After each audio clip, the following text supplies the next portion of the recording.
l'information sur RTI1. Madame, monsieur, bonjour et bienvenue. Édition, œuvres, livres, lecture et littérature, un beau champ lexical qui annonce l'ouverture du SILA 2025, une 15e édition du Salon international du livre d'Abidjan qui se tient jusqu'au 10 mai sous le thème Livre Racine. La Guadeloupe, l'invité d'honneur et le grand chancelier de l'Ordre national Ali Koulibaly en est le parrain. Drone géant, dernière technologie de pointe au parc des expositions qui se fait plateforme d'expression de l'ambition africaine de conquérir l'espace. Des solutions dématérialisées sont proposées pour résoudre les défis du quotidien. Un sujet à suivre dans ce journal. Et puis l'information internationale du jour, 133 cardinaux électeurs venus de 70 pays entament ce mercredi 7 mai le premier jour du conclave, une réunion à huis clos pour élire le successeur du pape François, décédé le 21 avril dernier. 2 cardinaux ivoiriens y participent. Le Conseil des ministres s'est ouvert ce mercredi au palais de la présidence de la République autour du chef de l'État. Le gouvernement planche sur les grands dossiers de l'heure en économie, mais aussi d'ordre social. Les décrets et autres mesures importantes prises à cette réunion vous seront rendues dans nos prochains journaux. Et dans l'attente de ce compte-rendu, ce tête-à-tête à la primature, le président élu du Rotary International, Mario César Martins de Camargo, a été reçu par le Premier ministre ivoirien Robert Begré-Mambé. Le Rotary veut peser fort en Afrique en intensifiant sa coopération avec la Côte d'Ivoire. Une rencontre signe de partenariat, mais aussi d'engagement social. Le point de Marie-Chantal Akanda. Première immersion africaine pour le président élu du Rotary International. Mario César Martin de Camargo, en visite en Côte d'Ivoire, a échangé avec le Premier ministre Robert Begré-Mambé. Il affiche clairement son ambition, renforcer les liens avec le gouvernement ivoirien et accroître l'impact du Rotary dans les secteurs clés du développement.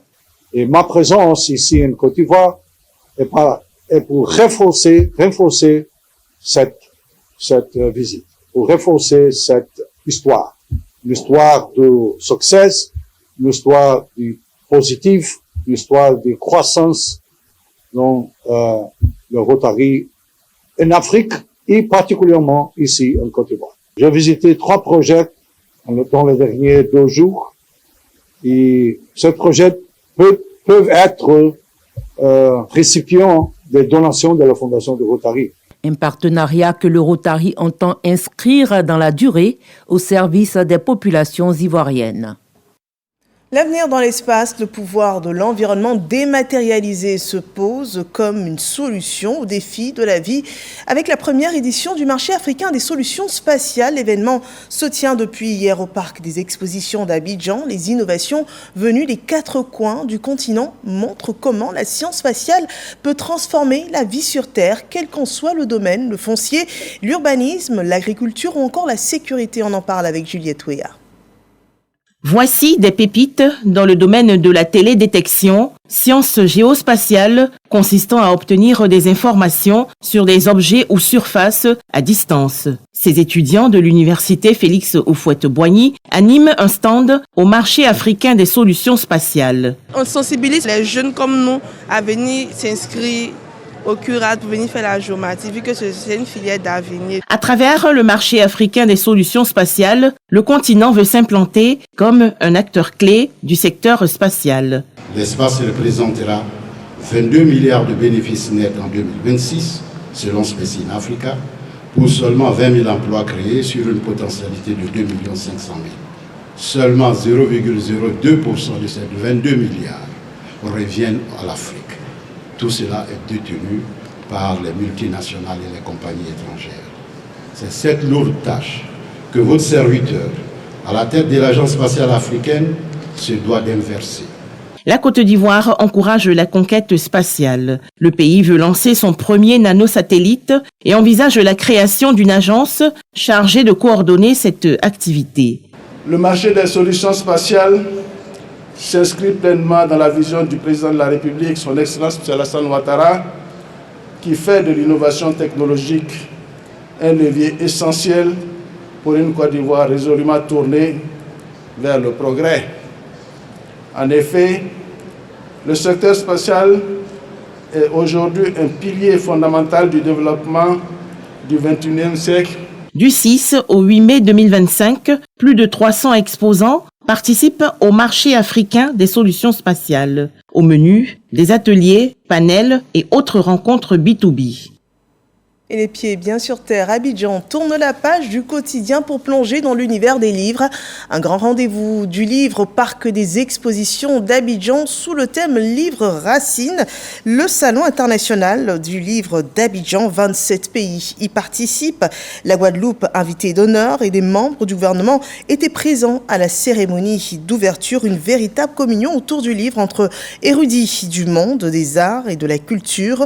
Un événement donc qui est parrainé par le grand chancelier de l'Ordre national, Ali Koulibaly. C'est un événement aussi qui est un gage de vitalité culturelle de la Côte d'Ivoire. Ali Koulibaly, grand chancelier de l'Ordre national, y a annoncé la restitution prochaine d'une partie des objets d'art de la Côte d'Ivoire retenus en France.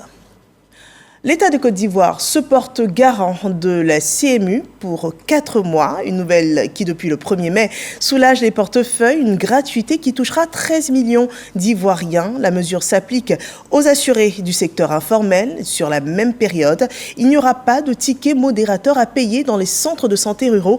On en sait plus avec Didier Nguessa.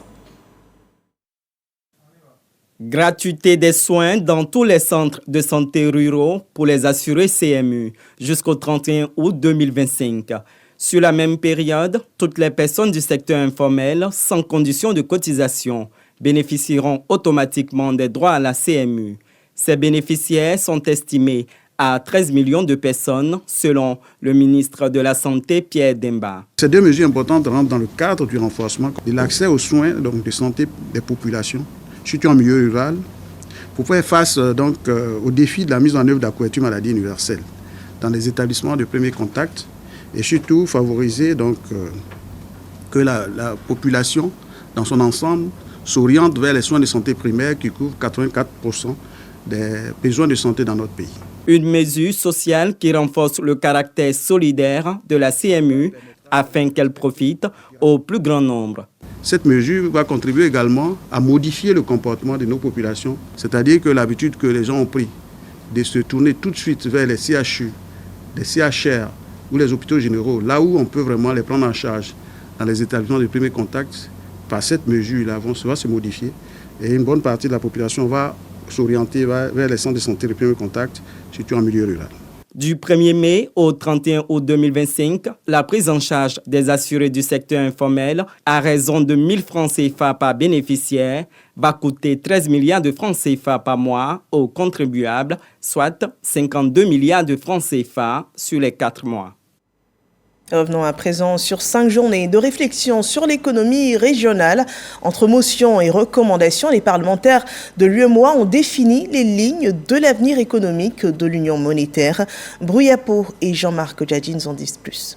La 37e session extraordinaire du comité interparlementaire de l'UEMOA est achevée. Réunis à Abidjan, les parlementaires des 8 pays membres ont discuté sur la thématique de la dette publique dans l'espace UEMOA. Ils proposent une nouvelle orientation des investissements et une stimulation de la croissance à moyen terme. En votre nom à tous, j'exhorte la commission de l'UEMOA et tous les acteurs nationaux impliqués dans la gestion de la dette à poursuivre leur engagement en vue d'obtenir une transformation positive des économies des États membres.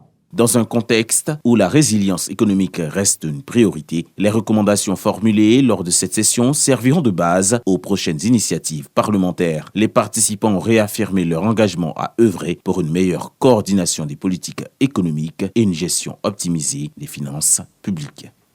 Et à cet avenir économique, les startups veulent participer. Elles ont présenté leur plan au premier CEO Talk, un rendez-vous qui fusionne innovation, entrepreneuriat et action publique. Suivons ce point de Lansina Ouattara et Godefroy Okambawa.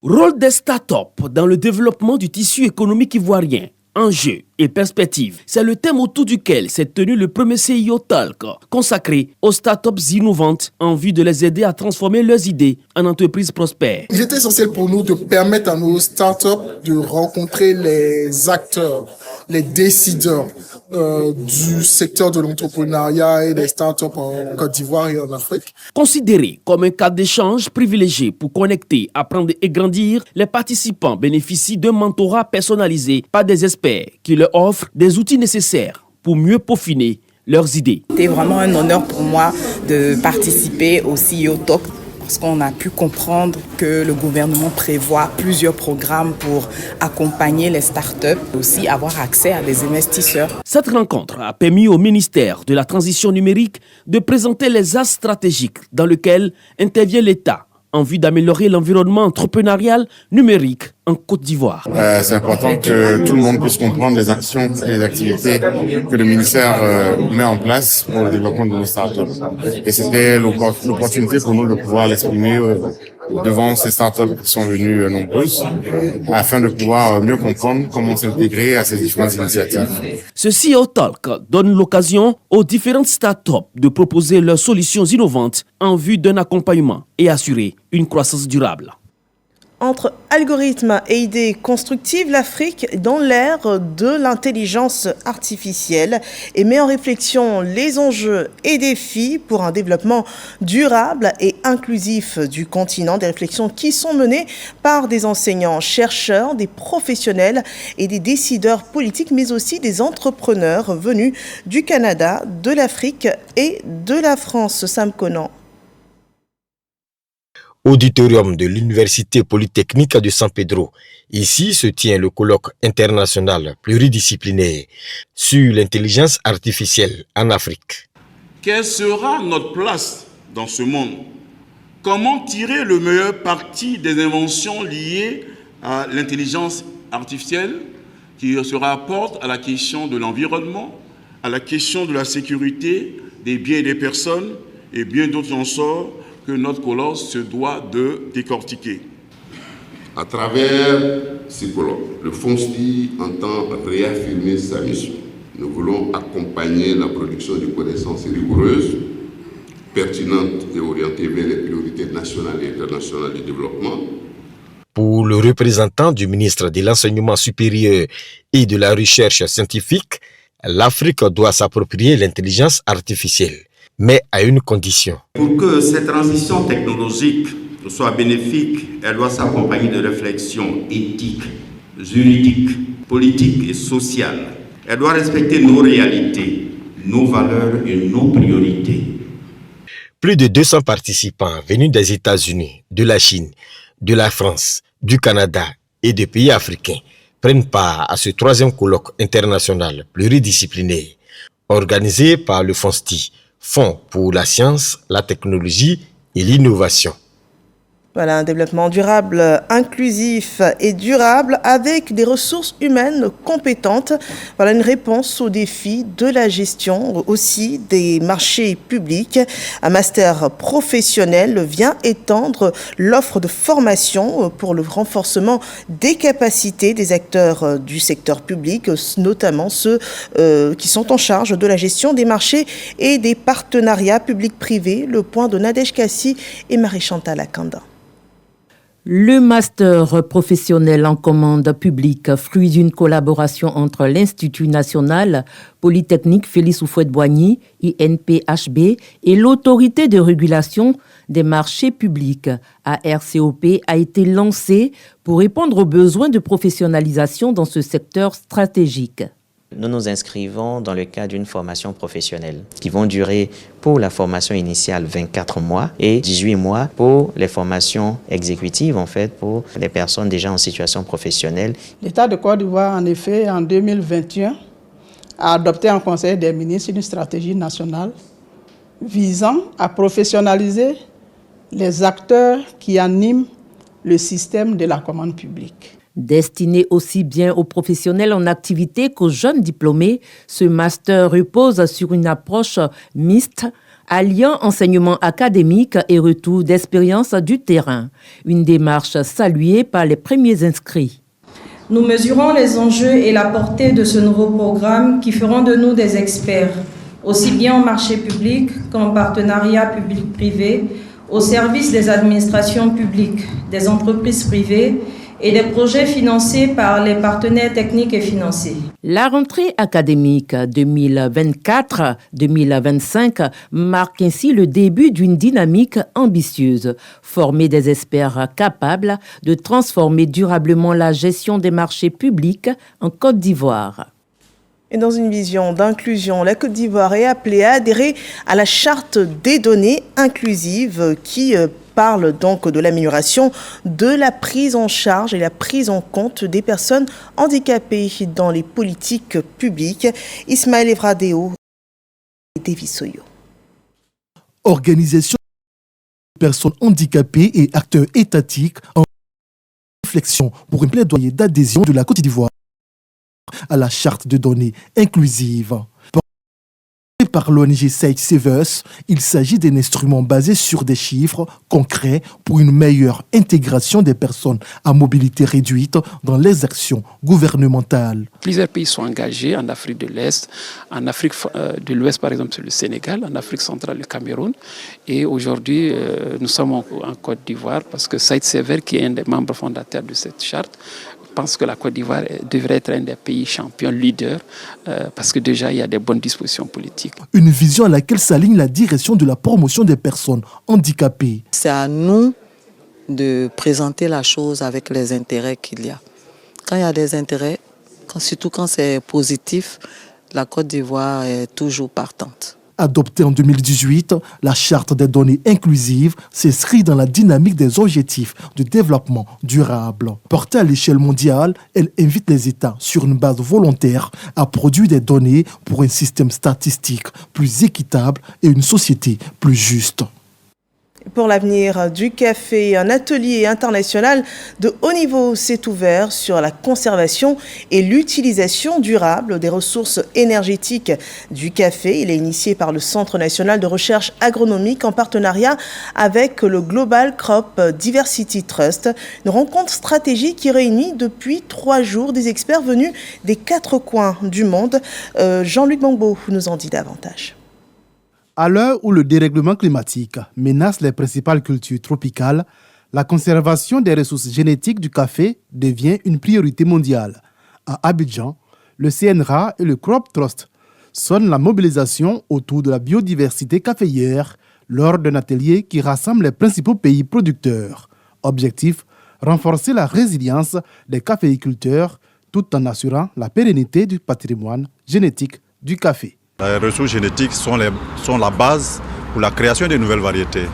Et devant les nouveaux enjeux tels que le changement climatique qui nécessite des variétés appropriées, telles que les concurrences au niveau mondial en ce qui concerne la qualité, il est important d'utiliser les ressources génétiques.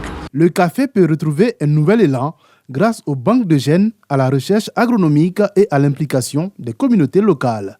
La Côte d'Ivoire fait partie des rares pays dans le monde à avoir un musée énorme de variétés, d'espèces de caféiers à Divo. C'est une richesse incroyable pour la Côte d'Ivoire qui a eu le mérite de conserver ses ressources et pour la communauté café également. C'est vrai, chaque pays a ses ressources génétiques, mais on a besoin d'échanger pour voir dans quelle mesure on mutualise nos efforts pour mieux conserver, n'est-ce pas, ces ressources génétiques. De la conservation à la valorisation, la génétique du café est aujourd'hui au cœur d'une stratégie globale, une mobilisation essentielle pour garantir l'avenir du café ivoirien, africain et mondial. Et dans le secteur éducatif, des privés apportent leur soutien au gouvernement. Dans le cadre donc des apports à apporter aux cantines scolaires, un privé apporte des vivres dans une cantine, dans les cantines scolaires du département de Thiébissou. Le compte-rendu de Soro Corona. La pérennisation des cantines scolaires reste un défi majeur pour le gouvernement et les communautés. Seulement 21 jours sur les 120 de l'alimentation dans les cantines scolaires est pris en charge par le gouvernement. Combler le reste des jours est souvent difficile pour les gestionnaires des cantines. De l'engrais, des semences et des intrants destinés aux producteurs de vivriers des 4 sous-préfectures du département de Thiébissou. C'est un don du directeur de cabinet de l'inspecteur général d'État pour booster la production vivrière et offrir des emplois aux jeunes de la localité. Il faudrait que les parents, les cadres s'impliquent à accompagner un peu l'État pour que les enfants ne manquent pas de nourriture. Et quand il n'y a pas de nourriture, les enfants ne viennent pas à midi à l'école. C'est difficile. Je voudrais dire aux cadres qu'il faudrait qu'on se mette ensemble pour pouvoir venir en aide à nos populations qui en ont vraiment besoin. Pour les responsables locaux de l'éducation, ce geste vient à point nommé. Je dis beaucoup merci à M. Enza et qu'il continue en tout cas sur ce chemin. Parce que donner la nourriture aux enfants, comme on le dit, c'est donner la nourriture à Dieu. L'autorité administrative locale salue ces gestes humanitaires qui va booster le rendement des écoliers. Le président de la République, son Excellence Alassane Ouattara, a décidé de faire de la Côte d'Ivoire une Côte d'Ivoire solidaire, une Côte d'Ivoire qui partage.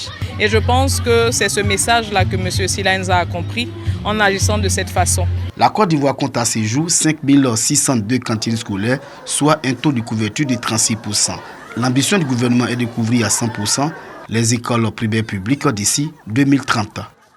Nous restons dans le Vébaoulé, à Yamoussoukro, où est sortie la deuxième promotion des élèves de l'école du personnel pénitentiaire, une promotion présentée au drapeau national. Elle est composée de 139 nouveaux agents de l'administration. Depuis Yamoussoukro, Charles Tatou. Après 10 mois de formation académique et 2 autres mois de formation militaire à l'Académie des Forces armées de Zambakro, ces 139 élèves de la promotion 2024-2025 de l'école du personnel pénitentiaire, issus de l'Institut national de la formation judiciaire, sont désormais prêts à servir avec loyauté la nation dans le cadre de la prise en charge des personnes détenues et la sécurité des établissements pénitentiaires. La cérémonie de présentation au drapeau vient matérialiser la fin de leur formation. Occasion pour le directeur général de l'Institut national de la formation judiciaire de prodiguer des conseils. La formation militaire que vous avez reçue vous a permis de connaître les armes et leur maniement, l'endurance et les épreuves physiques, mais aussi les symboles d'une nation tels que le drapeau, toutes choses que vous aurez à rencontrer dans l'exercice de vos fonctions.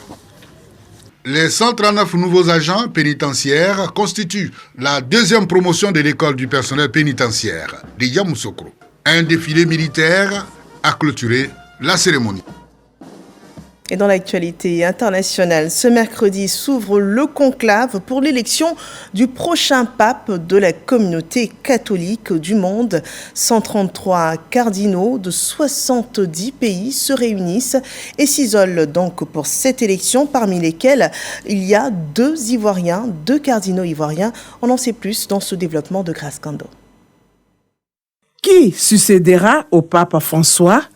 La réponse sera connue dans les prochaines heures ou jours après le conclave des 133 cardinaux qui s'est ouvert ce mercredi au Vatican à Rome. Le conclave, une réunion secrète des cardinaux de l'Église catholique pour élire le nouveau pape. Ces prélats sont enfermés sans contact avec l'extérieur jusqu'à ce qu'un nouveau pape soit choisi. La durée d'un conclave n'est pas fixe. Il ne s'achève que lorsque le nom du nouveau pape est connu. Seuls les cardinaux âgés de moins de 80 ans ont le droit de vote. Sur les 133 cardinaux, la répartition géographique des cardinaux électeurs se compose comme suit. Europe, 35 cardinaux, Italie, 17 cardinaux, Amérique du Nord et centrale, 20 cardinaux, Amérique du Sud, 17 cardinaux, Afrique, 17 cardinaux, Asie et Océanie, 27 cardinaux. 4 scrutins sont prévus par jour, dont 2 le matin et 2 l'après-midi. Il faudra les 2 tiers des voix pour être élu pape. En Côte d'Ivoire, on réfléchit à la place, mais aussi surtout l'impact des femmes dans le développement du tourisme de notre pays. Le ministère de tutelle initie donc à cet effet une réflexion avec 200 femmes dans la commune de Grand-Bassam. Patricia Omouetia. Une journée entièrement dédiée aux loisirs féminins à l'initiative du ministère du Tourisme et des Loisirs. Objectif, replacer la femme au cœur du développement culturel et social à travers les loisirs. Faire participer les femmes aux activités de loisirs, c'est vraiment un grand événement, c'est une première et voilà, nous en sommes très contents. C'est un moment de convivialité, d'épanouissement, d'entraide et surtout d'harmonie entre les femmes. Donc nous sommes vraiment heureuses de pouvoir nous retrouver ici. Nous encourageons toutes les mamans à sortir, aller dans les espaces de loisirs pour profiter de la mer, pour profiter des équipements afin vraiment de bien se sentir et de reprendre la journée et d'être agréable pour toute la famille. Cette initiative cadre avec une politique plus large, celle de rendre les loisirs accessibles aux femmes. Il s'agit de continuer à travailler avec ces femmes, à les aider, à s'organiser, à avoir une pratique régulière des loisirs dans leur quartier, dans leur ville. Et ça me semblerait quelque chose d'important qui répondrait aux missions qui nous sont confiées. Prochaine étape, à Boisseau. Objectif, l'ancrage durable de ces initiatives dans la stratégie Sublime Côte d'Ivoire. Et sur les conflits du monde, entre l'Inde et le Pakistan, le torchon brûle. Les deux pays se sont violemment bombardés la nuit dernière, faisant au moins 26 morts côté palestinien, une dizaine du côté de l'Inde. Une confrontation militaire qui est dite la plus grave entre les deux pays depuis 2 décennies. On fait le point de ce conflit avec Michel Digré. L'Inde et le Pakistan au sommet de leur pire conflit depuis 20 ans. Au moins 38 morts. L'escalade des tensions a viré à l'affrontement militaire dans la nuit de mardi à mercredi. Les deux armées ont échangé des tirs d'artillerie le long de leurs frontières contestées au Cachemire. Au moins 26 civils tués au Pakistan et 46 blessés. L'Inde a pour sa part fait état d'au moins 12 morts et 38 blessés. Nous avons été réveillés par des tirs. J'ai vu des obus tomber. J'ai eu peur que le toit ne s'écroule. C'était comme un tremblement de terre. Un missile est arrivé et a frappé, et un second, 1 minute après. 3 ou 4 ont suivi pendant les 3 ou 4 minutes suivantes. Après l'attentat de Pahalgam, le 22 avril dernier, l'Inde avait mis en cause le Pakistan, qui a démenti toute responsabilité. Les représailles indiennes de ce mercredi ont été accueillis avec satisfaction dans les rues de New Delhi, tandis qu'au Pakistan, les populations font bloc derrière leur armée. Nous sommes très fiers de notre armée qui a riposté en pleine nuit. Tant que l'Inde se comportera comme ça, nous continuerons à nous battre. L'attaque conduite la nuit dernière par l'Inde fait courir le risque d'une guerre totale, a indiqué le ministère turc des Affaires étrangères. Face à l'escalade de la violence, les propositions de médiation de Pékin et de Londres ont été enregistrées, tandis que l'ONU, Moscou, Washington et Paris appellent à la retenue. Et puis près de chez nous, des discordances entre le Moronaba et le pouvoir au Burkina Faso. Le roi des Mossi reste maintenant depuis 7 jours sans nouvelles de son frère enlevé le 30 avril dernier à Ouagadougou, dans son quartier, par des hommes se présentant comme étant des forces de sécurité. Dans une interview sur un média burkinabé, il suggérait que les autorités coutumières et religieuses du Burkina Faso fassent respecter les engagements pris, notamment lors de la transition entre le colonel Damiba et le capitaine Traoré en octobre 2022. Et nous rappelons cette information, l'actualité internationale du jour marquée par l'ouverture ce mercredi du conclave entre les 133 cardinaux électeurs venus de 70 pays, donc pour le premier jour du conclave au Vatican pour élire le successeur du pape François décédé le 21 avril dernier. 133 cardinaux venus des 4 coins du monde sont concernés, ceux âgés de moins de 80 ans. Et au niveau de la Côte d'Ivoire, il faut savoir que notre pays a 2 représentants, les cardinaux Ignace Bessy et Jean-Pierre Coutois. Et voilà, c'est la fin de ce journal. Merci de nous avoir suivis. Je vous souhaite un excellent après-midi sur RTI 1 et rendez-vous demain pour une autre édition.